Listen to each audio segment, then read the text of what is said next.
There's a fundamental problem with our medical exam system.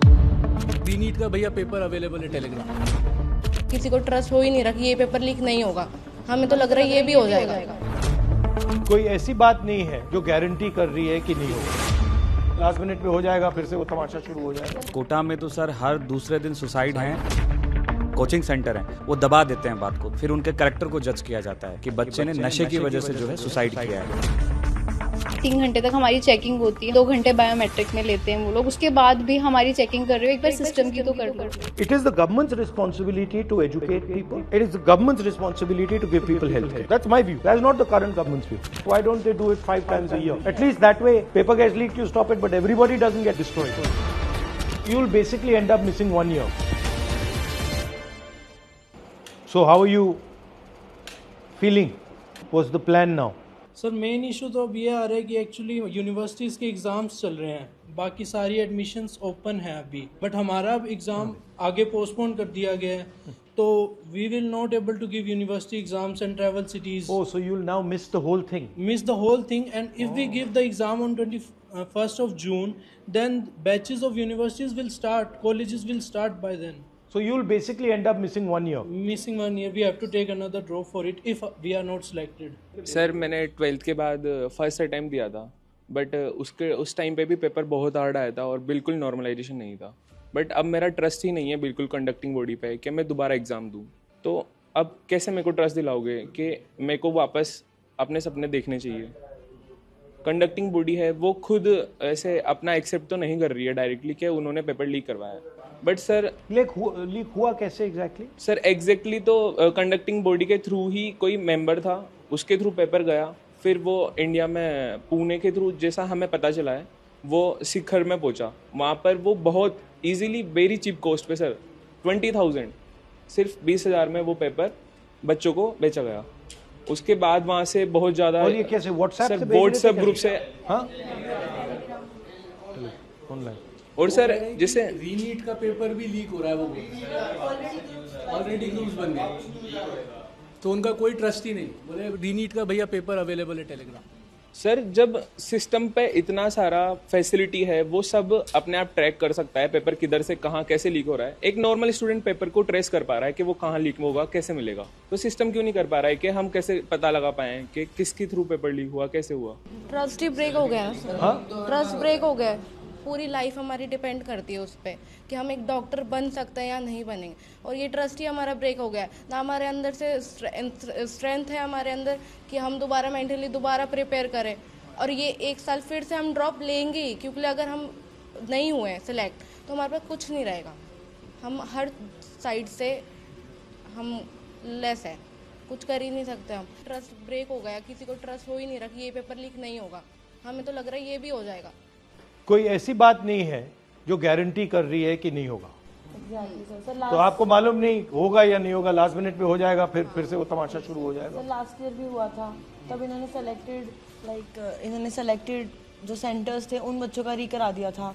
इस साल इन्होंने बिल्कुल ही सबका ही पेपर री कर दिया है। तो पास 2 साल से ऐसे चल रहा है, तो हम क्या गारंटी लेके अगले साल भी नहीं होगा? हमारे लिए तो वो पूरा 1 साल ऐसे जाता ना, मतलब एज अ स्टूडेंट हम तो अपने आप को पूरा आइसोलेट कर लेते हैं ना, एक एग्जाम के लिए हर चीज़ से कट ऑफ कर देते हैं। फैमिली इवेंट्स पे इवन हम लोग कहीं पे भी नहीं जाते, बस एक पेपर देने के लिए कि हमें एग्जाम क्लियर करना है। वो ही जब अगर ऐसे बिक रहा है 25-25 हज़ार में, 20-20 हज़ार में, तो वो तो कोई वैल्यू नहीं है वो। एंड ये भी तो सर कोई छोटा मोटा एग्जाम तो है नहीं, हम डॉक्टर्स बनेंगे। खुद भी सोचो, हम किसी हॉस्पिटल के डॉक्टर के जाते हैं, हम क्या सोच के जाएं कि ये तो पेपर लीक वाला है, कैसे जाएंगे? अभी जयपुर ग्रामीण में एक फैमिली पकड़ी गई जिसमें पीछे 3 सिलेक्शन थे, पर इस बार वो पकड़े गए। उसके पिताजी ने पेपर खरीदा, उससे पहले 3 बच्चों का वो सिलेक्शन हो चुका था। अगर इस बार पेपर कंडक्ट सही से हो जाता या पेपर लीक नहीं होता तो वो तो डॉक्टर बन के घूम रहे होते। तो ये बड़ा इनका ये है।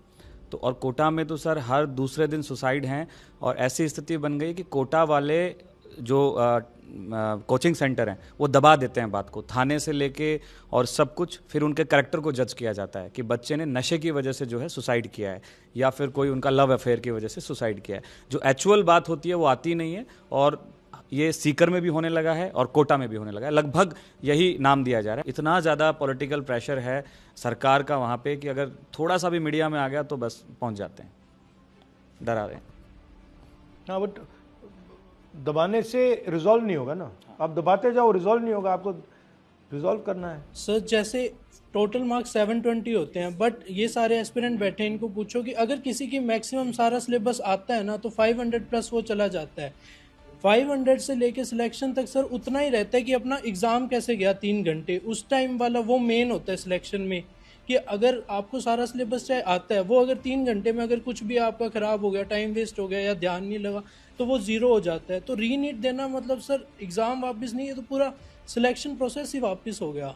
And so mainly we are coming from a middle class family, and if we are talking about girls, तो उसमें इतनी फ्रीडम नहीं मिलती है हम लड़कियों को, लाइक कि इतने साल तक तुम बार बार रिपीट ड्रॉप करते रहो, वापस पढ़ते रहो, और उसके बाद अगर पेरेंट्स हमें पढ़ने भी देते हैं तो like we need money for institutes and all, जिसमें बहुत हाई लेवल के उन्होंने दे रखे हैं। जितने भी इंस्टीट्यूट्स हैं उनकी फ़ीस इतनी ज़्यादा हाई है, लाइक इन लैक्स, तो वो लोग हर कोई कैसे अफोर्ड करेगा। और सेकंड थिंग कि हमें ये चीज़ मिल भी जाती है तो सेफ्टी नहीं होती, और उसके बाद अब हम वहाँ जाकर 3 घंटे पहले एग्ज़ाम के पहले खड़े हो जाते हैं, और उसके बाद 3 घंटे तक हमारी चेकिंग होती है, हमारा सब होता है, 2 घंटे बायोमेट्रिक में लेते हैं वो लोग, उसके बाद भी हमारी चेकिंग कर रहे हो, एक बार सिस्टम की तो कर लो। आप डॉक्टर क्यों बनना चाहते हैं? मेरी ग्रैंड मदर हार्ट अटैक से डेथ हो गई उनकी लास्ट ईयर, तो मेरा ड्रीम ये है कि मैं अगर डॉक्टर बनती हूँ तो जहाँ जो लोग हॉस्पिटल्स प्रोवाइड नहीं कर पा रहे हैं, जहाँ डॉक्टर्स नहीं हैं, मैं वहाँ जाकर उनकी हेल्प कर सकूँ। तो मेरा ड्रीम ये है बस, like not for just for money but for like faith and like उनको ये तो हो दैट कि हाँ कोई प्रेजेंट बचा है, सकता है। कोई बचा सकता है, कोई प्रेजेंट है उस जगह पर। Cardiologist purely because of your grandmother. या बिकॉज ऑफ हर। बट आपने बड़ी अच्छी बात बोली कि आप ये पैसे के लिए नहीं करना चाहती हो, आप फेथ के लिए करना चाहते हो। तो आप यहाँ आए हो because your faith in NEET is broken, but in आपके प्रोफेशन में तो faith is the main thing, कि जो आपको जिसका आप इलाज कर रहे हो उसको लगे कि आप उसकी जान बचाने की कोशिश कर रहे हो, ऑनेस्टली जान बचाने की कोशिश कर रहे हो। वो तो पूरा मतलब बिजनेस सा बन गया है। और आपका भी जो चल रहा है, फ्रैंकली आपने मुझे बोला कि tuition fees, this is not, tuition fees is not your responsibility. It is our parents' responsibility. No, but actually the education system should not require you to have tuition. Actually the system should be strong enough that you don't require tuition at home, all this stuff. But that system has completely become essentially a business. So the whole पूरा idea है कि भाई पैसा it's just निकालो. like a business. So it's no, government can't do it. It is government has decided that it wants to hand this over to somebody else. This, in my view, it is the government's responsibility to educate people. It is the government's responsibility to give people health care. That's my view. That is not the current government's view. And sir अगर private colleges में लेते हैं तो like it's like everyone can not afford, right. 2.5 CR है 5 साल की वहाँ की फीस, तो इतना तो कौन अफोर्ड कर सकता है?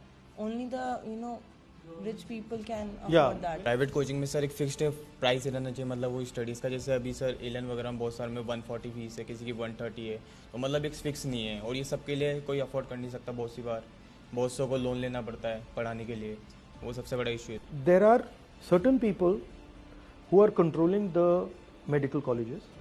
There are certain people who are controlling the exam system. These guys are friends with each other. There's huge money. This is a method to suck money out of you people. This is not a system to educate you about medicine. This is a system to suck money out of you people. You people, your parents are in the middle class. It is the way to take their money away from them and give you a dream that yes, you will become a doctor. That's the system. The problem is with the system.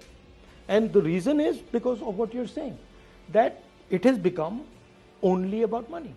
It is not about caring for people. It is not about compassion. It is not for treating people. Like for example, she's got a very beautiful sentiment. She's saying, and many of you are feeling this, that I don't want to do this just for money. I want to do it because my grandmother died. I don't want other people to suffer. But this sentiment is completely being crushed. There's a fundamental problem with our medical system. There's a fundamental problem with our medical exam system.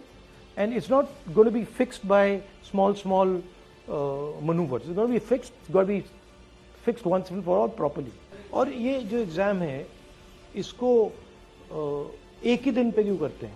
Why don't they do it 5 times a year or 7 times a year? At least that way paper gets leaked, you stop it, but everybody doesn't get destroyed. Sir 2 बार भी होगा तब भी काम चल जाएगा। JEE होता है, जैसे जेई 2 बार होता है, 6 मंथ के स्पैन में होता है। नीट भी अगर 2 बार हो तो भी चल जाएगा, पर होता ही एक बार है तो वो तो पूरा एक ईयर एक तरीके से खराब ही हो जाता है पूरा। पूरा सेंट्रलाइज कर दिया और फिर एक दिन पे कर रहे हैं, तो अगर डैमेज होगा तो सब मरेंगे।